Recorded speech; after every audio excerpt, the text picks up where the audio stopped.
हमें ये ऊर्जा बनाए रखनी है, हमें ये शक्ति बढ़ाते रहना है।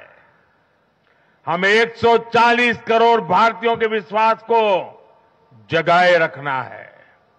हमें जन जन को अपने साथ जोड़ना है। हमें हर मन को समझना है। हमें सबको साथ लेकर चलना है। हमें हर एक को अमृतकाल की विकास यात्रा का साथी बनाना है। जो हमसे दूर है, हमें उनके पास पहुंचना है। जिन्हें संदेह है, हमें उनमें भरोसा जगाना है। भाजपा के कार्यकर्ताओं पर जिम्मेदारी और बढ़ गई है, क्योंकि नकारात्मक शक्तियां अब तेजी से एकजुट होने का प्रयास करेगी। देश को बांटने वाली ताकतें अब एड़ी चोटी का जोर लगाएगी। समाज में खाई पैदा करने वाले अब नए मौके तलाशेंगे। हमें उनसे मुकाबला भी करना है। उनके फेक नैरेटिव को जवाब भी देना है।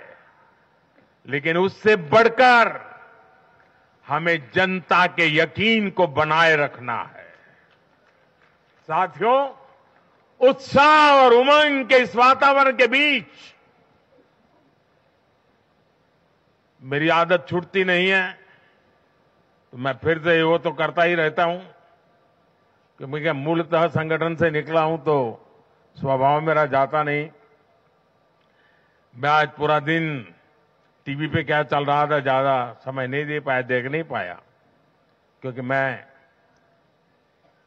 हमारे जो भारत का पूर्वी समुद्री तट है, वहां साइक्लोन की संभावनाएं नजर आ रही हैं, जरा तेजी की संभावनाएं नजर आ रही है।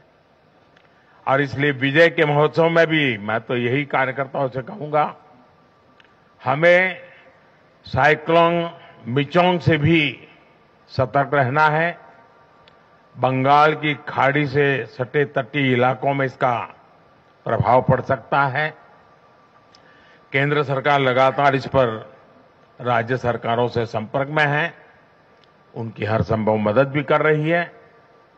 मैं तमिलनाडु, पुडुचेरी, उड़ीसा और खास तौर से आंध्र प्रदेश के भाजपा कार्यकर्ताओं से भी कहूंगा कि राज्य सरकार भले ही किसी भी दल की हो, आप पूरी शक्ति से राहत और बचाव काम में जुट जाना,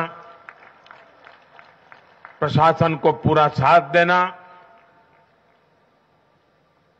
और यही एक समर्पित भाजपा कार्यकर्ता के संस्कार होते हैं। हमारे लिए